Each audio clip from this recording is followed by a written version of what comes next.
Universal Orlando just added a ton of new stuff to the resort over the summer. In this video, I'll be going over every new addition, from the rides, entertainment, shopping, and so much more. Be sure to subscribe for more Universal content, and let's start off with the newest land at Universal Studios. Dreamworks Land is a brand new kids area replacing the former Woody Woodpecker's Kids Zone. This land is split into 3 different sections, one themed to Shrek, one themed to Trolls, and the last themed to Kung Fu Panda. In the Shrek section, you'll be able to meet some of your favorite Shrek characters over at Shrek's Swamp Meet. This includes Donkey, Fiona, and Shrek himself. If you're looking for more meet and greets, you'll also be able to find Puss in Boots and Kitty Softpaws throughout this section. Not to mention, you'll also be able to meet Gabby from Gabby's Dollhouse at the entrance to this land. Close by, you'll be able to grab some food at Swamp Snacks, a snack stand that serves waffles, frozen treats, and of course the Shreksel. I haven't tried the Shreksel yet myself, but the Farfar waffle and the Mud Puddle pudding were both pretty good. Speaking of places to eat, there's also a new pizza place called the Dreamworks Imagination Cafe, located right next to SpongeBob StorePants.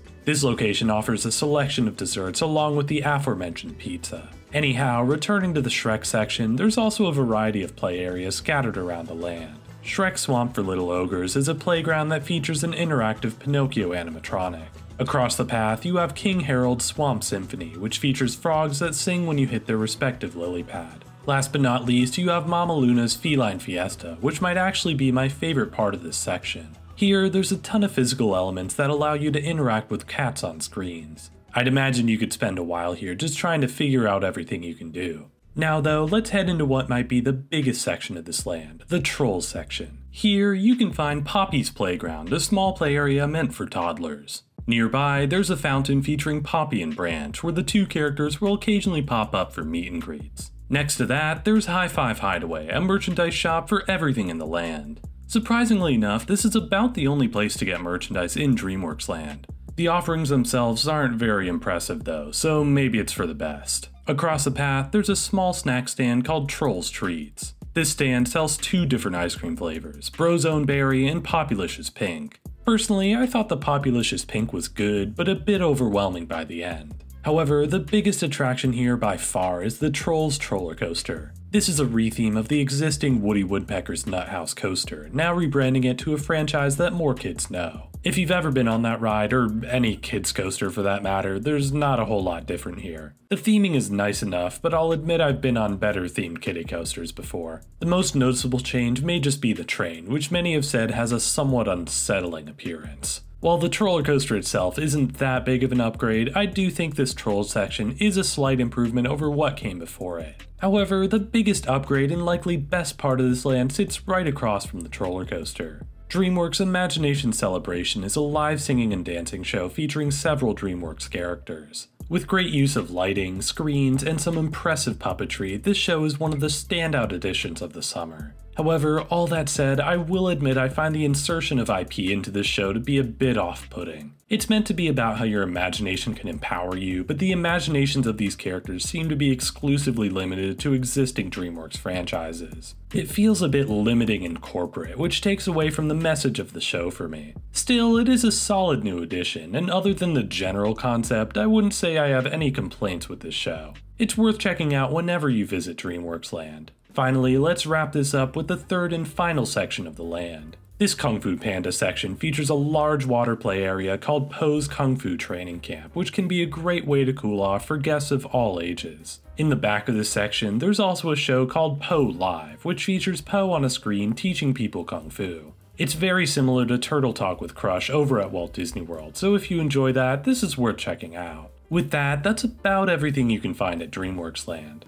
Overall, while this land isn't anything crazy, it is a minor update on what came before. As much as I wish Universal went all out on a Kids Zone replacement, this does work for what they were setting out to do. It may not be the biggest addition made to this park, but it's one that's been needed for a while. Now, let's quickly discuss the new shops in the resort. First is the Epic Universe Preview Center, a new store found at Universal City Walk. This location features a model of the upcoming theme park, along with merchandise for each of the park's lands. There's plenty of merchandise for Nintendo, Harry Potter, Dark Universe, and How to Train Your Dragon. The star of the show, however, is definitely the model at the center. Using a separate AR app, you'll be able to bring the park to life with plenty of animated figures. As a whole, this is a great addition, although it's one that will likely be removed when the park opens in 2025. Another temporary location is the Summer Tribute Store, located inside Universal Studios. This store brings to life some of Universal's most iconic franchises, with Back to the Future, Jaws, Ghostbusters, and E.T.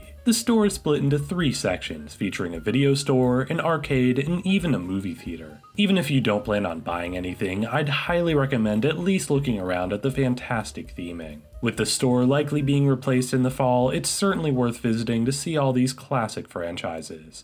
Speaking of those classic franchises, let's discuss all the new entertainment on offer. First is the Universal Mega Movie Parade, a new daytime parade over at Universal Studios. You'll be able to spot floats based on Despicable Me, Ghostbusters, Jurassic Park, and plenty more. The concept behind this parade is to showcase the history and legacy of these Universal films. I've never been much of a parade person, but I do think this is one of the better ones out there. The T-Rex puppet alone is worth seeing in person. If you have the time, I'd check this out if it's playing during your visit. However, the star of the show when it comes to entertainment is Cinesational. In fact, I'd go as far to say this is the best new addition to Universal Orlando in 2024. This nighttime spectacular is located in the center of the park at Universal Studios, with a mixture of fountains, projection mapping, and drones making the skies come to life. The idea here is that we're taking a journey through the iconic scores of Universal films, featuring segments based on Jaws, Jurassic Park, and even the Super Mario Bros. Movie.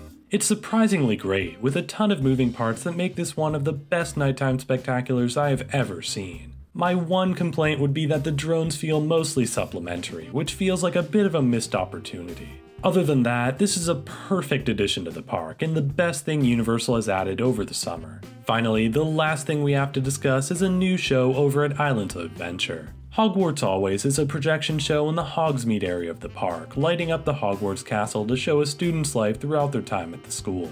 The show has 4 different endings based on the 4 different houses, so you might see something new each time you watch it. From what I've heard, the show runs repeatedly from dusk to park close, and should repeat about every 15 to 30 minutes. From experience, the show can get very crowded, so be sure to secure your spot as early as possible. As for the show itself, it's pretty neat, although not nearly as impressive as Cinesational. The main focus of this show is the projection mapping on the castle, although there are some additional effects that help bring it to life. If you have to choose one though, I'd recommend checking out Cinesational instead. While this show is pretty good, Cinesational's on a whole other level. However, if you're just visiting Islands of Adventure, this may be something that's worth your time. All that said, that's everything new this summer at Universal Orlando. For more on the Universal parks, check out this video discussing the potential future of Nintendo properties at Universal. Thanks for watching, subscribe for more, and I'll see you all next time.